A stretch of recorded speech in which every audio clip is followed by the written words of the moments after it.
నమస్తే అండి. ఇగోండి బ్రహ్మకమలాలు. ఇవి సంవత్సరానికి ఒకసారి పూస్తాయి అంటారు కదండి. లేదండి, మాకు 4-5 సార్లు పూస్తాయి సంవత్సరానికి.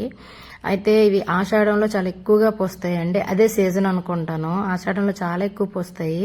తర్వాత ఏమో చూడండి, మనకి నవరాత్రులు వచ్చాయి కదా, వినాయక చవితికి కూడా పూసాయండి. కానీ వినాయక చవితి అయిపోయిన తర్వాత పూసాయి. అవి ఎక్కువ కాదు, 3-4 పూసాయి.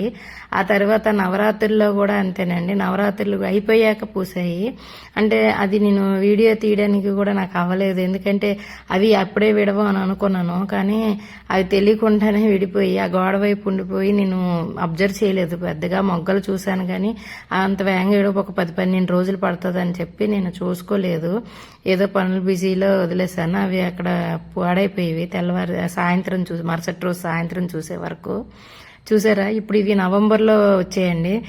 చూశాను, సరే ఈసారి జాగ్రత్తగా చూద్దామని చెప్పి చూస్తే ఆదివారం అండి, ఇప్పుడు కార్తీక మాసం ఆదివారం త్రినాథ స్వామి మేళా చేసాము. ఆ రోజు వెళ్ళలేదు.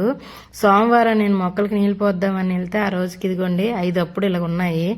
అలాగుంటే విడిపోతాయి అని చెప్పి మాకు తెలిసిపోయింది. అయితే తీసుకొచ్చి నీటిలో పెట్టి చూస్తే అది 8:30 ఆ టైం అప్పుడు విడిపోతాయండి పూర్తిగాను. అవి తీసుకొచ్చి ఫ్రిడ్జ్లో పెట్టి తెల్లవారికి మనం గుడికి పంపించుకోవచ్చు, ఇంట్లో నేను పెట్టుకోవచ్చు. కాకపోతే ఏంటంటే ఈ పువ్వులు ఏంటంటే నైట్ విడేటప్పుడు ఎంత బాగుంటాయో తెల్లవారు చూసే వరకు మళ్ళీ అలాగే ముడుచుకుపోతాయండి. అవి ఏమి ఇదవ్వు, బాగోవు, వాడిపోయినట్టే అయిపోతాయి తెల్లవారికి. చూసారా, 5 గంటలప్పుడు ఇలాగున్నాయి. మళ్ళీ అది నైట్ మనం 8:30 ఆ టైం అప్పుడు చూడండి ఎంత చక్కగా విడిపోయాయో. చాలా మంచి వాసన వస్తాయండి. చూడండి, ఇలాగ మీకు వీడియో తీయడానికని నేను చూపిస్తుంటేనే వాసన వచ్చేస్తున్నాయి. అచ్చంగా మనకి కలువ పువ్వులాగే ఉంటాయండి. కాకపోతే కిందకి వచ్చే రెక్కలు వేరు, పైన మట్టుకి షేప్ అంతా కలువ పువ్వులాగే ఉంటుంది. చెట్టు గురించి చాలా పెద్దగా విడుతుందండి.